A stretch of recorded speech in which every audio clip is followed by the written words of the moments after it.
여호와 하나님의 능력은 우리를 날마다 새롭게 날마다 새롭게 한다. 그런데 우리 지난 여름에 무더위가 정말 지루하고 힘들었습니다. 밤에 폭염으로 그 잠을 이룰 수 없는, 저도 솔직히 어젯밤에도 자다가 다시 에어컨을 켰어요. 다시. 그래서 이런 모습이 엄청 지루했는데, 그렇게 열대야 속에 잠을 설치고 그렇게 하다가 에어컨 없이는 못 사는 그런 삶을 살다가 이제 찬바람이 다스리고 가을이 오는 모습을 볼 때마다 와, 그동안에 우리가 어떻게 살았는지 한번 돌아보여주는 그런 기회가 됐던 것 같아요.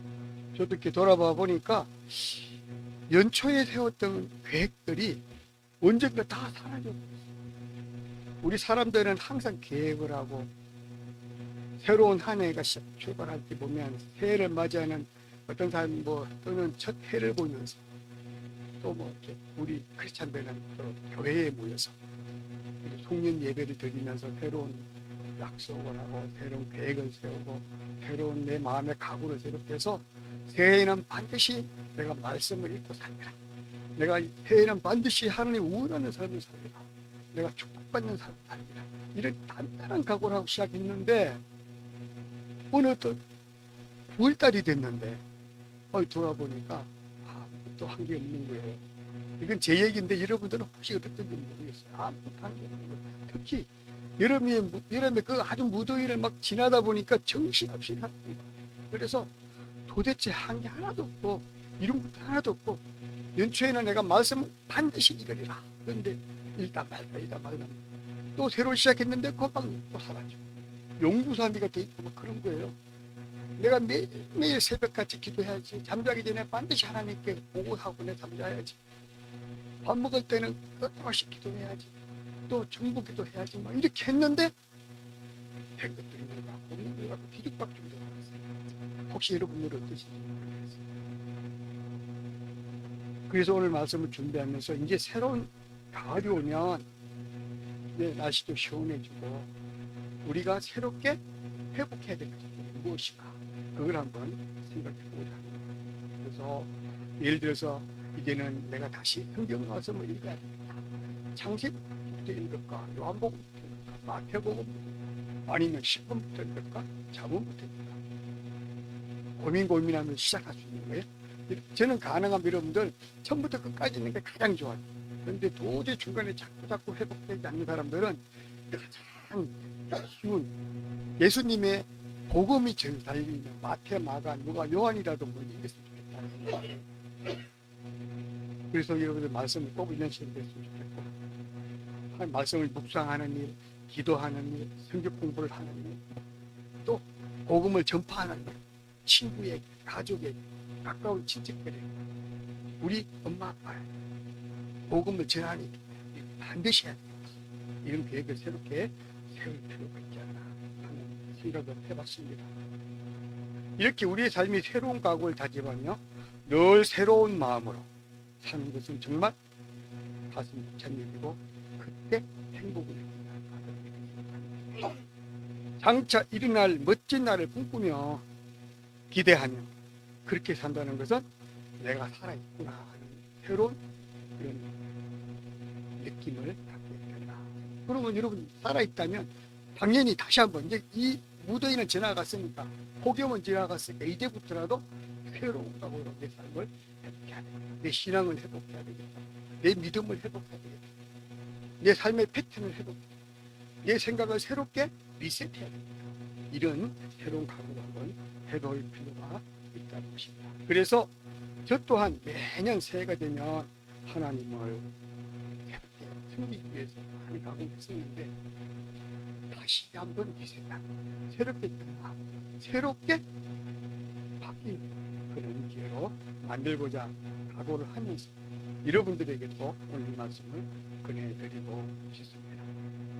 여러분들 각자 한번 생각해 보십시오. 그렇다면 내가 올해 벌써 3분의 2가 지났는데 2025년 3분의 2가 끝났어요. 지나버렸는데 이제 3분의 1 남았는데 내가 연초에 되었던 게 이루어진 건 무엇인가 하겠습니다. 이루려고 노력이라도 했던 게 있는가? 아무것도 없다면 지금이라도 속히 빨리 즉시 새롭게 각오를 다짐하는 그런 여러분들이 됐으면 좋겠습니다. 우리가 아무리 훌륭한 계획을 세우고 새로운 목표를 정해도 매사 계획대로 되는 것 아닙니다. 사실 열심히 노력을 할 뿐이죠. 그렇게 되지 않습니다. 잘 될 때도 있고요, 그렇지 않을 때도 있습니다. 그래서 우리는 실망하게 되고 좌절하게 되고 아예 포기하게 되고 못하는 것이죠. 그러나 도무지 되는 일이 없을지라도 그런 중에도 기뻐할 수 있는 사람, 감사할 수 있는 사람은 나와 함께 하신 하나님을 믿는 사람, 그 사람들에게 반드시 그런 감사하고 기뻐할 일이 생긴다는 것이죠. 그런데 하나님을 믿지 않는 사람들은요, 이렇게 자기의 계획이 실패했을 때 대부분 다 포기해버리고 끝나요. 그러나 우리는 달라요. 우리는 성도라고 해요. 우리는 크리스찬이 예수님을 닮아가 따라가는 사람. 중요한 것은 결과보다는 과정이 중요하다고 우리는 생각하는 거죠. 저는 그렇게 해요. 여러분들은 어떠신가요? 무조건 결과가 다 맺혀져야 되나요? 저는 아니어도 괜찮아요. 내가 과정을 충실히 하는 거예요. 그걸 만들기 위해서 노력해 가는 것이 참으로 중요하고 그 과정을 열심히 살아가는 우리를 하나님께서 인정하신다는 것이죠.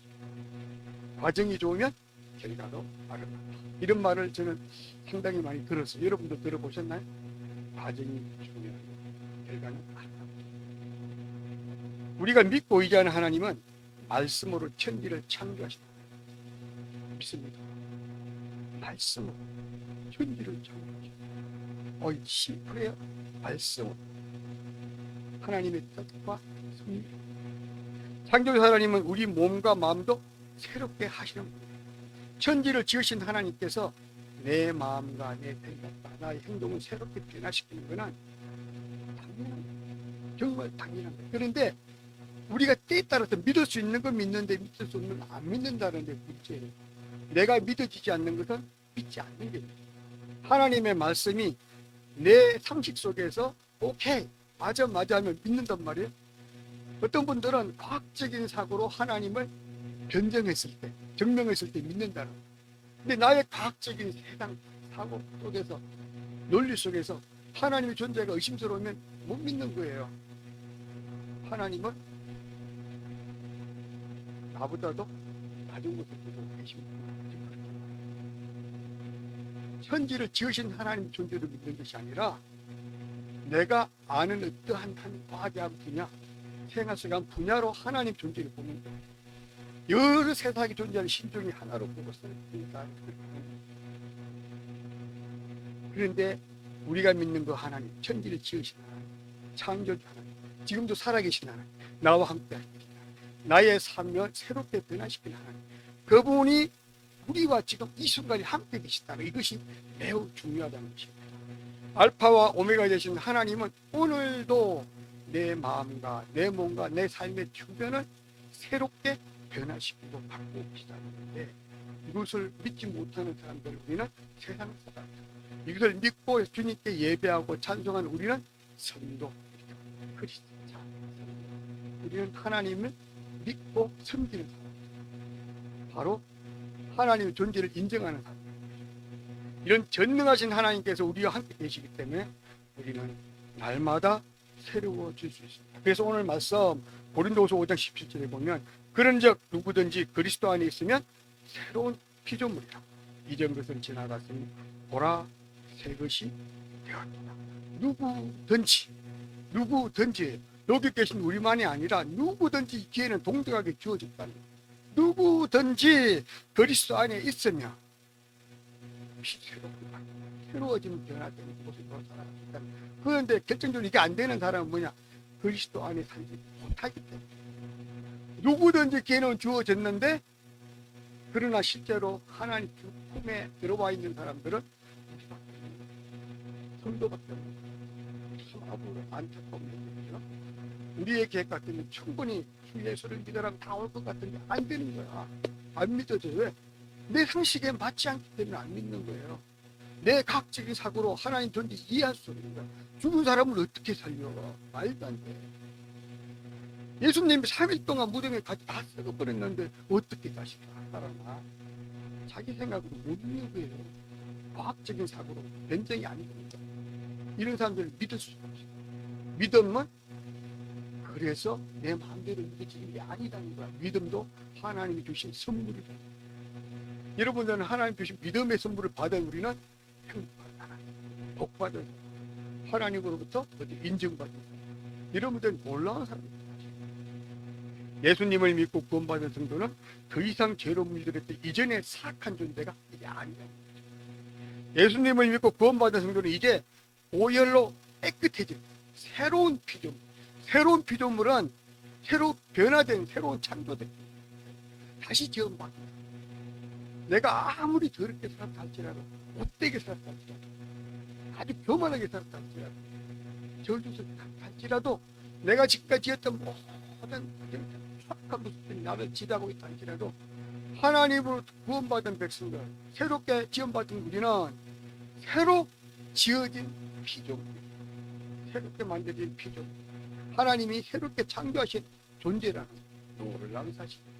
그러니까 자꾸 과거에 우리가 얽매일 필요가 없다는 그래서 과거의 옛사람은 그리스도 십자가의 공로로 의지하여 완전히 끝나버렸어요. 죄악에 젖은 과거의 삶은 깨끗이 청산하였고 이제는 천국 백성으로 하나님 나라의 백성으로 새 생명을 얻어서 살아가고 있는 존재들입니다.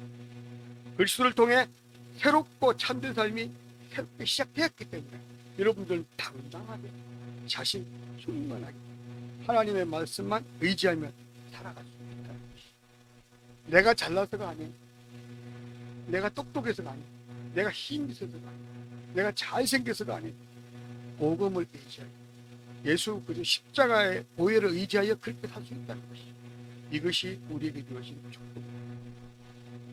이런 변화는 예수를 믿는 사람에게 당연히 일어나는 영적 변화, 영적인 변화, 영적인 구원받은 백성의 신앙생활이 새롭게 시작됐음을 선포하는 턴이 이 자신이 없는 자는 이게 안 돼, 믿어지지 않는 거야. 그리스도 안에서 새로운 삶을 살아가는 건 더 이상 과거의 삶에서 되풀이하지 않는 삶을 살아가는 삶입니다. 그렇다면 십자가 보혈의 능력으로 새롭게 된 성도들의 삶, 크리스찬들의 삶은 어떠한 모습, 어떻게 살아가는 모습, 어떤 모습입니까? 첫 번째가 새로운 삶은 하나님과 더욱 가까이 살아. 하나님과 더욱 가까이 살아. 항상 길을 가나 잠을 자나 어떤 상황을 겪더라도 하나님이 나와 함께 계시고 인정하고 이 순간에도 나와 함께 계시다. 내 가슴 속에 계시다. 내 손과 발을 함께 하시다. 내 발걸음을 인도하시는 하나님. 하나님 나가지 함께 계시다. 그러면 내 입에서 나오는 말이 함부로 할 수 없죠. 내가 하는 손의 행위가 함부로 갈 수 없는데 하나님이 나와 함께 계시는데 어떻게 내가 함부로 살 수 있습니까? 저는 어릴 때 시골에서 엄마와 함께 들판에 일할 때 다들 우리 형제들 다 서울로 가고 저 혼자 엄마 아빠를 같이 있었는데 산등성리에 밭이 있어요. 고추밭이 있는데 고추 이렇게 밭을 매는데 하도 공부를 해가지고 가봐 뭐라고 찬송을 하면서 기도를 하면서 일을 하는데 호미질을 하면서 지휘하지. 우리 아들 하면서 기도를 하고 쉬지 않고 하나님 나와 함께 하시는 걸 믿기 때문에 그게 가능한 거예요. 이 순간에 하나님 나와 함께 하시는 걸 믿으니까 그냥 대화 정말 하나님 계속 대화 그 얘기를 저는 계속 들으면서 그걸 잊을 수가 없어요. 제가 살아갈 때 못된 길로 빠질 뻔한 직전까지 갔다가도 그 모습이 떠오르면 아유 정신 바짝 차렸다. 엄마의 그 기도, 엄마의 그 모습 그것이 그대로 함께 하는데 그 뭡니까? 하나님과 함께 하시다. 하나님과 함께 할 때 변화의 가능성이 넘치고요. 하나님 안에서 살 수 있다면 인생은 180도 달라지죠. 내가 하나님을 믿는데 옛날의 내 모습과 지금의 내 모습, 앞으로의 내 모습이 뻔해. 변화도 없어. 뭔가가 수상해. 내가 정말로 하나님을 믿는 것일까? 제도를 믿는 것일까? 고민할 필요 없던 거예요. 하나님과 동행하는 사람은 말이 다릅니다. 생각이 다릅니다.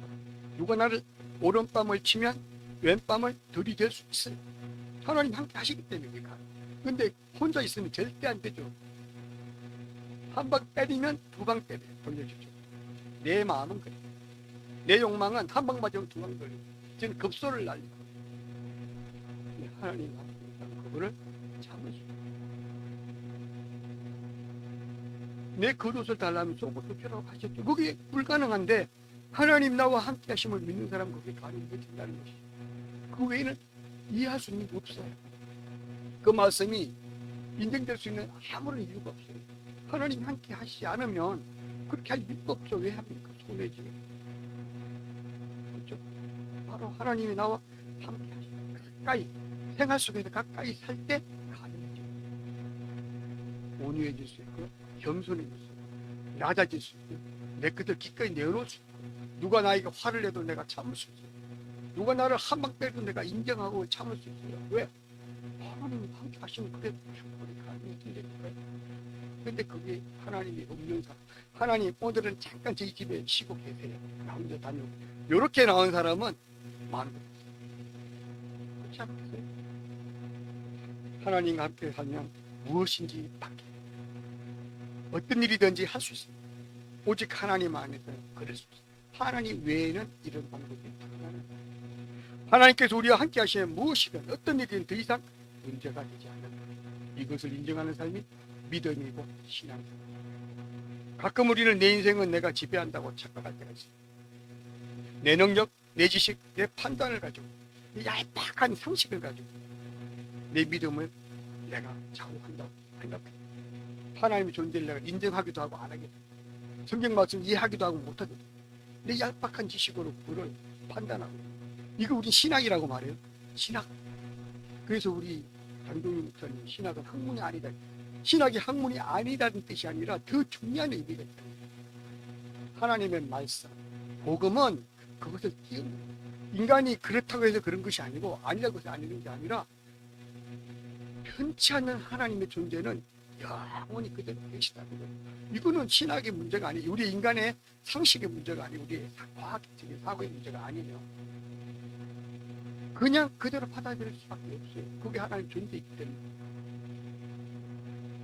가끔 우리는 결코 하나님의 놀라운 창조 이력에 일하신 기적과 같은 것을 믿지 못할 때가 많아요. 에이, 그거는 스토리지. 재미있는 스토리고 전도를 효과적으로 하기 위해서 잘 지어낸 그런 그 예화야, 예화. 분명히 성경만 예화가 아니고 예수님께 직접 하신 일들이에요. 40, 100회를 그걸 각각 본 사람, 따로 본 사람들이 그걸 기록한 게 성경 말씀입니까? 자기들이 모여서 회의해서 쓴 게 아니에요. 각자 쓴 말씀이 똑같잖아. 그게 정말 우리는 초월적 하나님을 도무지 인정할 수 없고 믿을 수 없으니까 참으로 하나님이 하시는 일은 절대 과학적이지 않아요. 어떻게 홍해가 갈라져 또 금방 갈라진 바다가 땅이 마른 땅이어서 걸어갔다고 그러는데 소리도 나고 오늘 말이 돼? 말이 안 되죠. 그건 내 생각에서 말이 안 되는 거죠. 하나님은 확실하게 하시다고 그러죠. 그게 말이 되는지 아닌지 본질이 없어요. 그대로 믿는 거죠.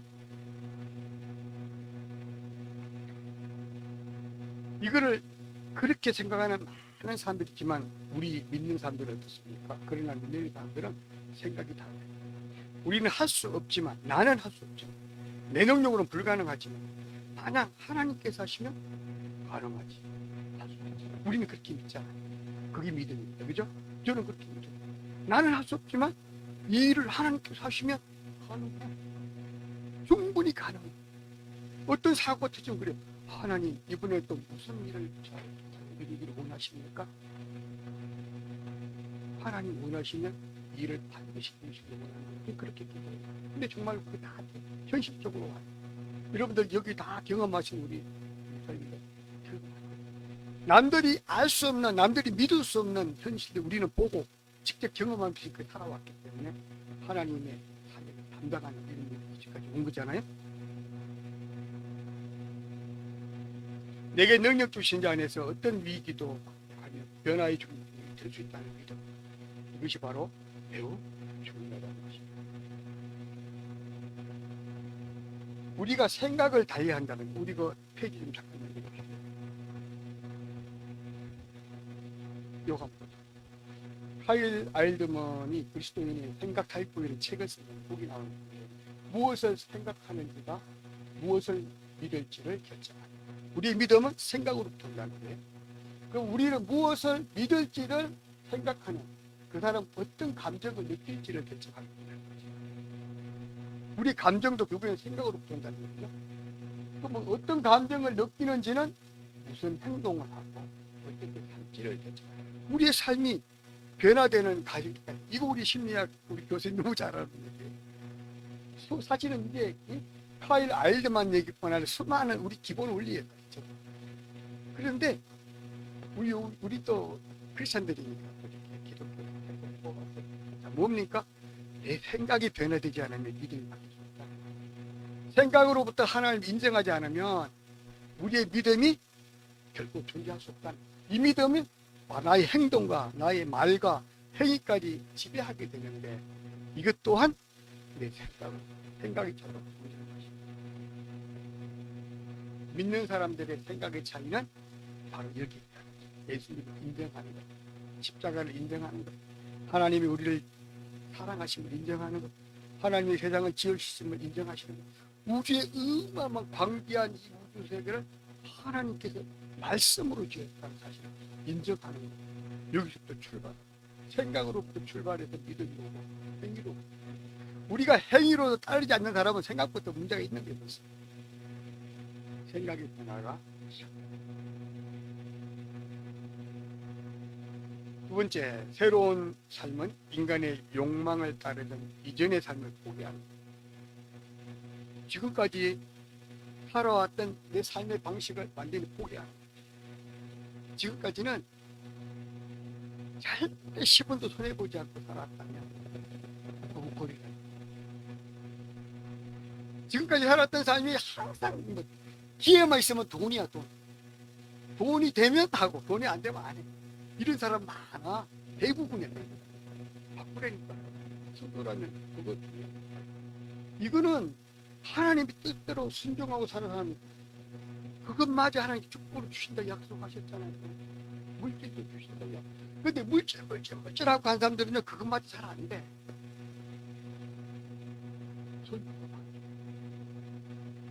과거의 삶 내가 아주 친하게 살았다면 좀 바꾸자. 이제 좀 풍성하게 나누는 베풀면서 이웃과 함께 모듬으며 자기 병아리를 날려 뜻이 이웃을 돕고 불쌍한 이웃을 돕고 가난한 이웃을 돕고 실패한 이웃을 돕고 아픈 환자를 돕고 그렇게 살아가는 게 우리 성도들이 삶이어야 된다고 말하는 거잖아요. 변화된 삶의 모습들은 바로 이거야. 과거의 삶에 너무 연연하게 되면 앞으로 나갈 수 없다. 전진할 수 없다. 미래의 삶이 보이지 않습니다. 과거의 삶은 혹시 내가 잘 멋지게 살았다면 거기에 또 빠져서 연연하지 말자. 과거에 내가 실패했다면 거기에 너무 빠져서 너무 또 자책하거나 하지 말자. 그냥 그대로 버려두고 이 앞날을 향해서 하늘나라의 그 백성으로 살아가는 그런 기쁜 날을 바라보며 하나님의 약속을 믿으며 나가는 삶, 이게 성도의 삶입니다. 과거의 영광이나 아픈 상처에 집착하게 되면 앞으로 오늘 다가올 삶을 우리가 살아갈 수 없다는 거예요. 실제로 우리는 젊은 사람들은 미래를 보고 나이가 많이 드신 어른들, 노인분들은 과거를 보고 나이 들수록 좀 고집도 세고 아직도 세고 그래서 내가 과거에 어떻게 했는데 그게 너무 집착하고 그런 분들 되게 많이 보죠. 우리 여러분이 이제 저도 60곡에 다 넘었으니까 우리가 좀 이거를 깨뜨려야 되겠다. 과거는 배설물처럼 암팔고 복음을 나가는 데서 젊은이처럼. 그러면 우리가 다 나이 드신 분들이 정신정력이 젊어진다. 앞을 보고 살아간다. 미래를 향해 가는 사람들은 젊은이야. 실제로 젊은이와 늙은이 차이는 생각의 차이, 이상의 차이, 꿈의 차이. 꿈이 있고 없고가 젊은이냐 늙은이냐. 나이가 많고 적은 건 아니라는 거죠. 그러므로 우리가 젊게 살기 위하면 과거에 예민하지 맙시다. 과거에 내가 잘 살았다고 너무 자랑하지 맙시다. 과거에 실패했다고 너무 자책하지 맙시다. 그거는 그냥 버려요. 앞날을 향하여 주님이 원하시는 삶, 그때를 향하여 과감하게 나가는 그런 미래지향적인 젊은이가 다 되었으면 좋겠습니다. 하나님은 과거지향적인 사람보다 미래지향적인 사람을 좋아한대, 인정하신다. 하나님 그런 분 인정한다는데 왜 안 합니까? 그죠? 그러므로 지난날의 모든 가운을 잊어버리고 너그럽게 감사하며 용서해주는, 나에게 나를 막 그렇게 힘들게 했고 나를 저주했고 나의 모든 걸 다 빼앗아간 그 사람이 보기만 해도 진짜 열불 나지만, 내가 십자가의 보혈을 생각하면, 예수 그리스도의 피를 생각하면 그건 아무것도 아니에요. 예수님 당한 고난과 고통을 생각해보세요. 자기는 죄가 하도 만큼도 없는데 나 때문에 그렇게 당했잖아. 그거 생각하면 나라고 못하겠어요. 다 용서하셨잖아요. 예수님이 십자가를 생각하면서 이렇게 다 용서하시고 인내하시고, 지나간 일 잊어버리세요. 저 사람 볼 때마다 한테 100만 원 받을 때 하지 마세요. 그냥 그 사람 죽 같으면 옛날에 줬어. 하나님, 제가 이거 포기할 테니까 더 많은 이걸 복을 주십시오. 하늘나라에 복을 주십시오. 복을 훨씬 주십시오. 하나님께서 나를 통해 이루실 내일의 약속을 기대하면서 예수 십자가를 바라보며 용서할 수 있는 사람, 너그러운 사람, 부드러운 사람, 온유한 사람이 됐으면 좋겠어요. 그래서 온유와 겸손과 자비의 절제를 품은 지혜로 날마다 슬기롭게 살아가는 그런 성도가 되었습니다. 오늘의 할 일에 최선을 다합니다. 하나님은 지난 일에 집착하는 사람에게 새 일을 허락하지 않는다고 했습니다.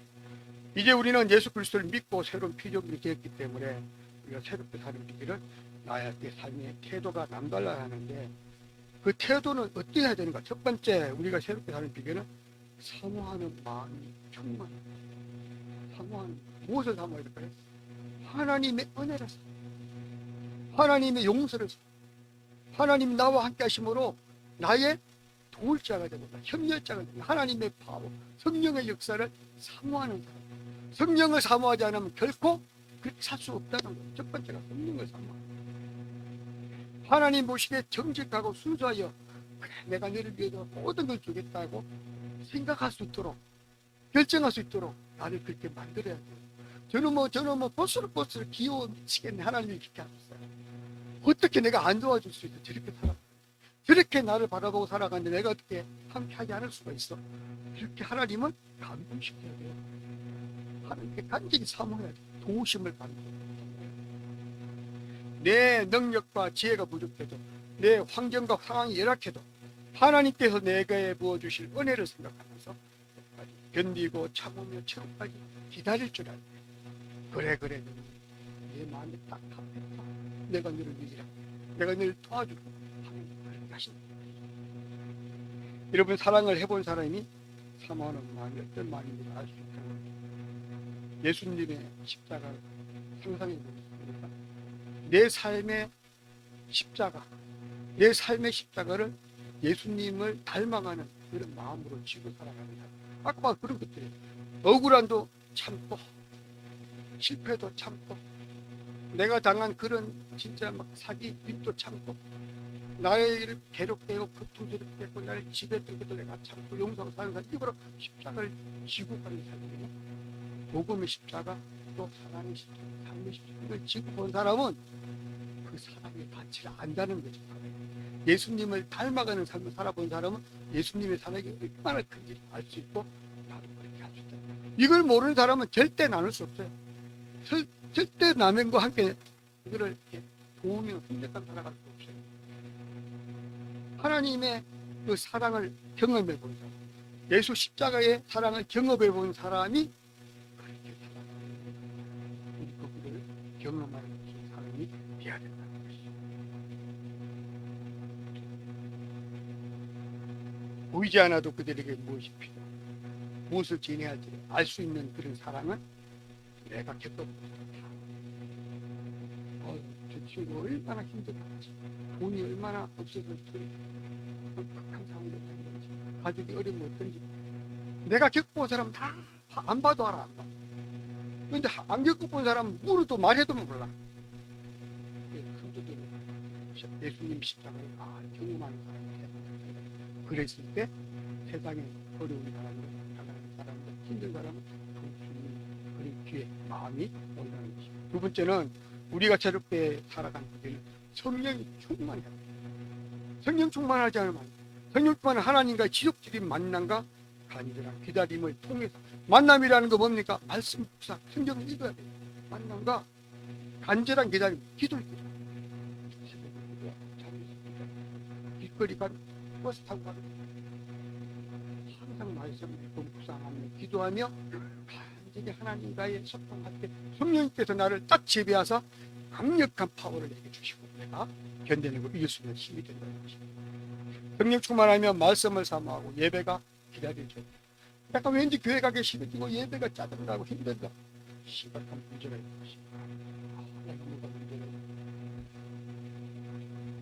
하나님 영광을 위해 일할 수 있는 하나님이 원하시는 좁은 길을 갈 수 있는 사람은 성령님의 지배를 가요. 성령의 지배를 받지 않은 사람은 결코 좁은 길을 안 가요. 얇은 대로만 가요.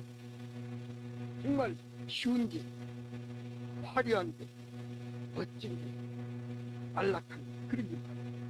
그러나 십자가를 아는 성령이 나를 지배하는 사람은 남이 가기 싫어하는 길도 필요하다는 그 길을 기꺼이 가요. 그렇게 하면 어떻게 하면 성령을 충만하게 해주십시오. 우리가 성령 충만한 삶을 위해서는 말씀과 삶을 살아갈 때 무엇보다 이 두 가지 말씀, 묵상과 기도 생활을 통해 나아갈 때 하나님께서 내게 힘과 파워를 주신다. 다음 말씀 편지하면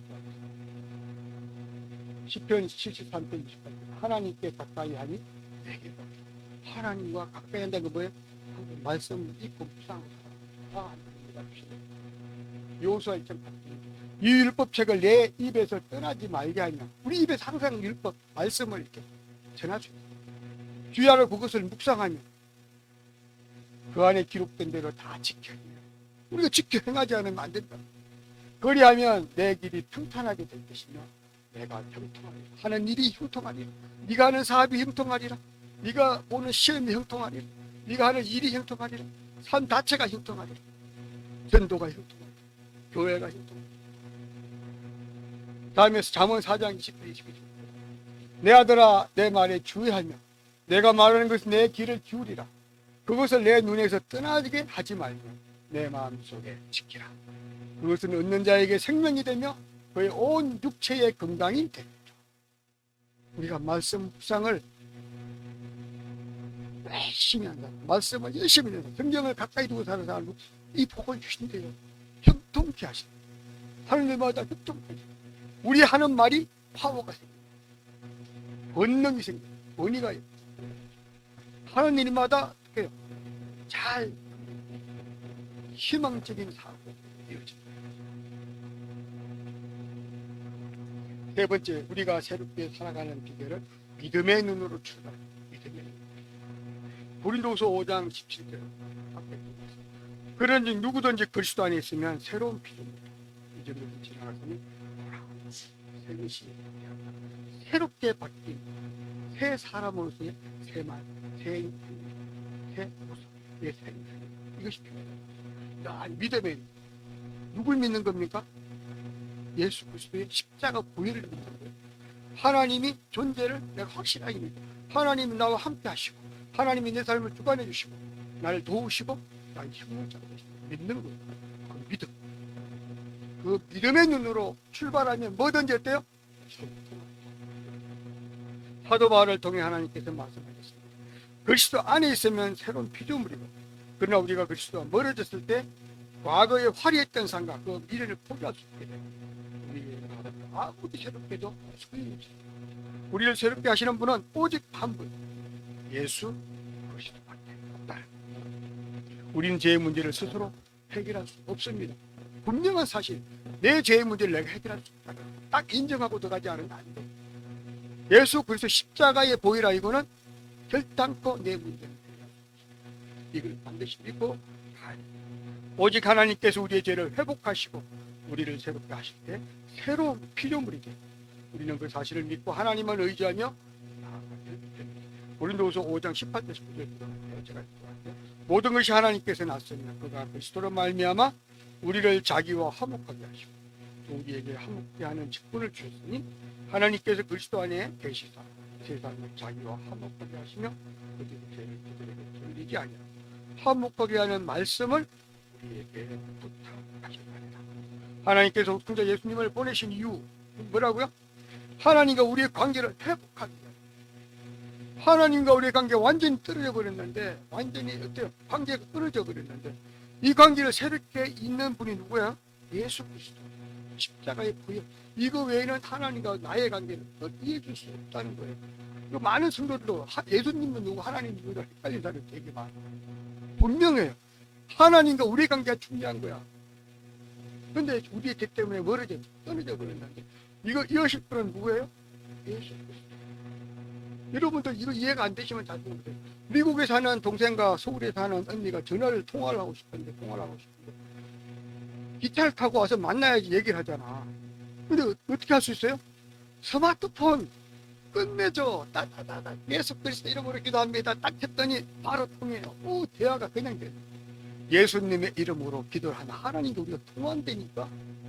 참 신기해. 어떻게 전화로 그렇게 다 사례를 보여준지 모르겠어요. 정말 그거예요.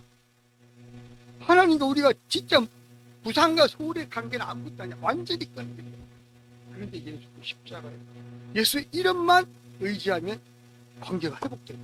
대화가 된대. 협력이 된대. 하나님 우리와 함께 하신다. 예수 그리스도 이름. 그래서 예수의 이름이 그만큼 중요하다. 그렇게 우리는 그리스도 안에서 화목할 수 있고 천국 소망의 원대한 꿈을 꿀 수가 있습니다. 꿈을 꾸는 사람의 꿈이 현실에서 이루어지지 않으면 많은 사람은 실망하고 좌절하게 되죠. 하지만 꿈을 가진 사람은 포기하지 않는 파워를 쓰게 됩니다. 그렇죠? 우리 그리스도인들은 어떤 꿈을 가졌습니까? 하늘 나라의 백성된 꿈을 갖고 있습니다. 하나님과 함께할 그날을 기대하고 있습니다. 그 꿈을 꾸고 있잖아요. 우리는 끝까지 있는 어떤 고난과 역경도 참아낼 수 있다는 것입니다. 꿈꾸는 사람은 날마다 삶에서 이루어질 꿈과 소망을 품고 끝까지 인내할 수가 있습니다. 꿈을 꾸는 사람은 미래를 보는 사람입니다. 아무리 힘들어도 가야 할 길이 있고 분리할 노래가 있고 감정에 대한 그런 일이 있습니다. 또 꿈꾸는 사람은 미래를 현실로 불러와서 미리 맛보는 그런 성공자가 우리 크리스천들은 다 성공자. 그렇게 막막한 현실 속에서 꿈을 간직하고 하나님께로 한 걸음씩 더 가까이 나갈 수가 있습니다. 영이신 하나님께 기도하면서 지혜를 달라고 매달릴 수가 있습니다. 그게 우리의 믿음입니다. 꿈을 꾸고 있습니다. 우리는 미래의 꿈, 장래의 꿈, 하늘나라의 천국의 꿈을 꾸고 있기 때문에 그 꿈을 부여잡고 당당하게 믿음의 길을 걸어가고 있습니다. 우리는 기억해야 합니다. 어려운 시험을 당할 때 힘들다고 좌절하며 포기한다면 더 큰 고난을 당했을 때 견딜 수 있다. 비록 오늘 힘이 들더라도 미래를 바라보며 굳세게 살아가야 절대 포기하십시오. 세상을 믿음의 눈으로 바라보면 모든 상황을 긍정적인 마음으로 해결할 수 있습니다. 세상을 믿음의 눈으로 바라보면 죄악의 조건에도 벗어날 길을 찾아갈 수가 있습니다. 우리는 약하지만 나는 아주 보잘것없습니다. 내 등 뒤에서 나를 위해 일하시는 하나님을 믿는 그 믿음만 지녔다면, 그 위대한 하나님의 손길을 믿는다면 당당하게 견디고 나아갈 수가 있습니다. 오늘 새롭다는 말을 헬라어 단어로 카이로스라는 말이고 네오스라는 말이 두 가지로 되겠습니다. 이 두 단어는 시간적인 관점에서 새로운 것을 의미하는데, 네오스는 흐르는 시간 속에서 새로운 것을 말하거든요. 카이로스는 질적으로 새로워지다는 변화된다. 존재의 새로움을 표현하는 것이 카이로스. 성도의 변화는 이 카이로스 변화가 존재해야 합니다. 여러분, 우리가 변화돼 카이로스 변화가 존재해야 합니다. 예수 그리스도를 만난 우리의 변화는 카이로스의 변화여야 된다. 우리 존재가 전혀 새로운 카이로스. 내가 하나님의 그 꿈, 계획 속에서 전혀 과거의 사람이 있었거든요. 새롭게 되는 그런 사람으로 바꿔야 돼. 그러면 당연히 내 말이 바뀌고, 내 생각이 바뀌고, 내 행동이 바뀌고, 나의 모든 삶의 형태가 바뀔 수 있다는 것입니다. 깨어진 우리 조각들을 용광로에 넣고 한 천도, 한 850개의 천도 사이에 우리가 놓게 되는데요. 천도에 이렇게 용광로를 딱 끓이게 되면 완전히 녹아버리죠. 길거리에 주선 유리조각, 병조각. 옛날에는 엿장서가 그거를 샀어요. 8조각 팔고. 그걸 모아서 이렇게 용광로를 버립니다. 약 1000그릇. 완전히 물처럼 녹아버립니다. 그걸 비워서 다시 병을 만들면 깨끗한 불순물 제로의 병이 나와요. 내가 아무리 추한 모습으로 터진 모습, 깨어진 모습을 하더라도 생명의 윤광로로 팍 비춰지게 되면 새롭게 깨끗한 쓸만한 유리가 크리스탈 용기가 나온다는 것이 변해한다는 것이. 그때한 불순물이 섞여질지라도 용광로에서 유리를 녹여내듯이 새롭게 녹여지지 않으면 안 된다는 것이. 그리스도의 십자가의 보혈로 완전히 녹을 때 새로운 피조물이 될 수 있습니다.